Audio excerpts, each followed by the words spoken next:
শ্রীকৃষ্ণ। রাধে রাধে। নমস্কার বন্ধুরা, আজ আপনাদের এই ভিডিওতে এমন দিব্য ও চমৎকারী উপায়ের কথা জানাবো যে উপায়টির কথা শুনে আপনারা চমকে উঠবেন। উপায়টি ছোট হলেও ভীষণই চমৎকারী। এই উপায়ের কথা হাজার হাজার বছর আগে ঋষিমণিরা জানিয়েছিলেন। এই উপায়টি এতটাই শক্তিশালী যে আপনার জীবনে থাকা ছোট বড় সমস্যা গোড়া থেকে সমাপ্ত করে দিতে পারে। বন্ধুরা, আমাদের হিন্দু ধর্মে অশ্বত্থ গাছকে ভীষণই পবিত্র ও চমৎকারী মানা হয়েছে। এমনটা বিশ্বাস করা হয় এই অশ্বত্থ গাছের সমস্ত দেবদেবী বিরাজ করেন। বিশেষ করে ভগবান বিষ্ণু ও মাতা লক্ষ্মী দেবী সাক্ষাৎ এই অশ্বত্থ গাছে বিরাজ করেন বলে বিশ্বাস করা হয়। বন্ধুরা, আজকের এই ভিডিওতে অশ্বত্থ গাছের পাতা দিয়ে সেই চমৎকারী উপায়ের কথা জানাবো। তাই আমার প্রত্যেক বন্ধুদের কাছে অনুরোধ রইল, আপনারা ভিডিওটি শেষ পর্যন্ত দেখবেন। ভিডিওটি দেখে ভালো লাগলে একটি লাইক করবেন, কমেন্টে মনে ভক্তি ও ভালোবাসা রেখে জয় শ্রীকৃষ্ণ রাধে রাধে লিখতে ভুলবেন না। অশ্বত্থ গাছের পাতা কোনো সাধারণ একটি গাছের পাতা নয়। এই পাতা দিয়ে অনেক ছোট বড় চমৎকারী উপায় করা যায়। অশ্বত্থ পাতা দিয়ে যে উপায় করবেন সেই উপায়ের প্রভাব কয়েক গুণ বেশি বেড়ে যাবে। বন্ধুরা, আজকের এই ভিডিওতে আপনাদের করতে হবে অশ্বত্থ পাতার মধ্যে রাম নাম লিখে উপায়। বন্ধুরা, আমাদের শাস্ত্রে রাম নামের মাহাত্ম্যর কথা অনেক জানা গিয়েছে। আমাদের শাস্ত্রের সবচেয়ে বড় শক্তিশালী মন্ত্র হলো রাম নাম। এটা বিশ্বাস করা হয় শুধুমাত্র রাম নাম জপ করলে মানুষের সমস্ত পাপ নষ্ট হয়ে যায়, মানুষ মোক্ষ লাভ করতে পারে। বন্ধুরা, যখন রাম নাম অশ্বত্থ পাতার ওপর লিখবেন, ওই পাতা থেকে অনেক বেশি পরিমাণে ঊর্জার সৃষ্টি হবে। এই উপায়টির পিছনে একটি কাহিনীও রয়েছে। সেই কাহিনীটি অনেক বড়।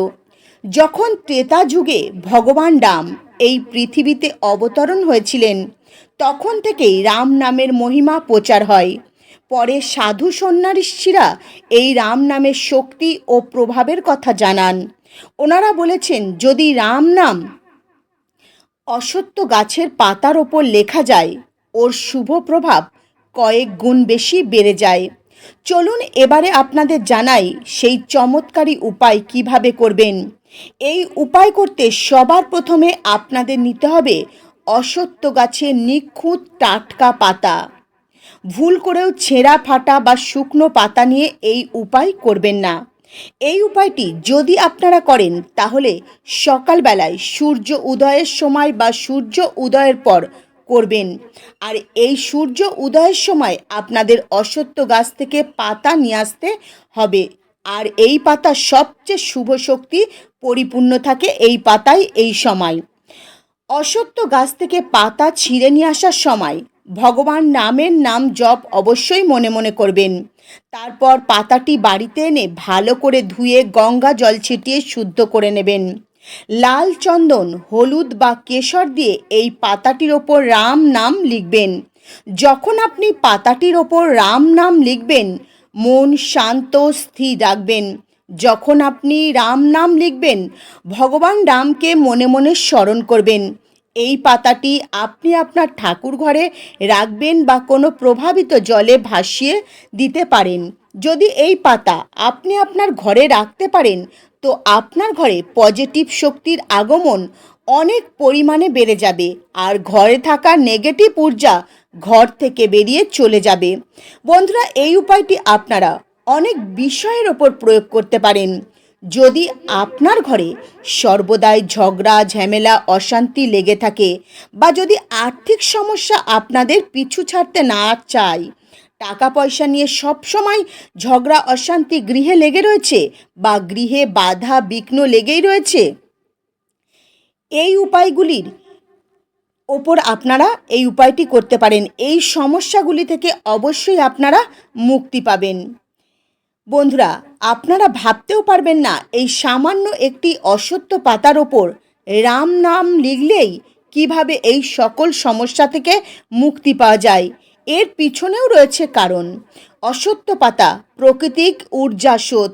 এর মধ্যে এমন শক্তি রয়েছে যা বাতাবরণকে শুদ্ধ করে তোলে। এর মধ্যে এমন শক্তি রয়েছে যা আমাদের মন ও আত্মাকে শুদ্ধ করে তোলে।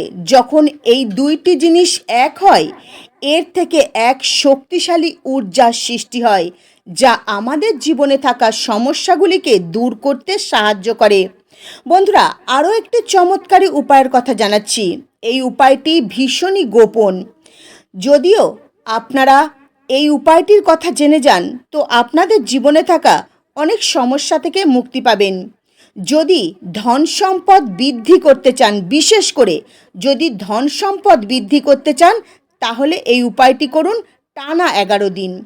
11 দিন অশ্বত্থ পাতার ওপর 108 বার রাম নাম লিখবেন, আর প্রত্যেক দিন এই পাতা প্রভাবিত জলে ভাসিয়ে দেবেন।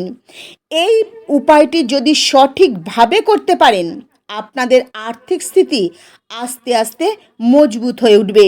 যদি আপনি মানসিক শান্তি পেতে চান, তাহলে রোজ একটি অশ্বত্থ পাতায় রাম নাম লিখে আপনার বিছানার তলায় রেখে দিন।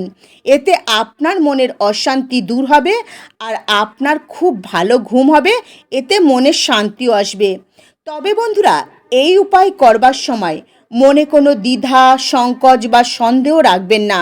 শ্রদ্ধা আর বিশ্বাস এই উপায়ের সবচেয়ে বড় শক্তি। রাম নাম লেখা পাতা কখনো নোংরা বা অশুদ্ধ জায়গায় রাখবেন না। আর এই পাতায় রাম নাম লেখার সময় আপনি মনে মনে ভগবান রামকে স্মরণ করবেন, কোনো কথা বলবেন না। এই উপায় করবার সময় সম্পূর্ণ গোপনে করবেন। চলুন বন্ধুরা, আরও একটি চমৎকারী উপায়ের কথা জানাই। এই উপায়টির কথা খুব কম মানুষই জানেন। এই উপায়টি করতে পারলে আপনার ভাগ্য বদলে যাবে। এই উপায় শনিবার বা মঙ্গলবার করতে হবে। সকালে ঘুম থেকে উঠে স্নান করে শুদ্ধ বস্ত্র পরিধান করে একটি টাটকা নিখুঁত অশ্বত্থ পাতা নেবেন। তারপর ওই পাতার ওপর লাল চন্দন বা কেশর দিয়ে 11 বার রাম নাম লিখবেন। আর মনে রাখবেন, প্রত্যেকবার পাতার ওপর রাম নাম লেখার সময় মনে মনে ভগবান রামকে স্মরণ করবেন। আর আপনার মনে একটাই ইচ্ছা রাখবেন। সেই একটা ইচ্ছা রেখে আপনি পাতার ওপর রাম নাম লিখবেন। তারপর এই পাতাটি আপনার ডান হাতে নিয়ে 11 বার জয় রাম জয় শ্রীরাম এই মন্ত্র জপ করবেন। তারপর এই পাতাটি কোনো অশ্বত্থ গাছের গোড়ায় চুপচাপ রেখে আসবেন। অশ্বত্থ গাছের গোড়ায় এই পাতাটি রেখে আসার সময় পিছন ফিরে কখনোই তাকাবেন না ভুল করেও। বন্ধুরা, এই উপায়টি এতটাই শক্তিশালী যে এই উপায়টি করলে আপনার ইচ্ছা সোজা প্রকৃতি আর ঈশ্বরের কাছে পৌঁছে যাবে। এই উপায় যদি সম্পূর্ণ বিশ্বাস আর ভক্তির সঙ্গে করা যায়, তো 7 থেকে 21 দিনের মধ্যে এই উপায়ের শুভ ফল আপনি লাভ করতে শুরু করবেন। আর এই উপায় সম্পূর্ণ গোপনে করবেন। তো বন্ধুরা, আজকের মতো ভিডিও এই পর্যন্তই। আপনারা ভালো থাকবেন, সুস্থ থাকবেন। নমস্কার, হরে কৃষ্ণা।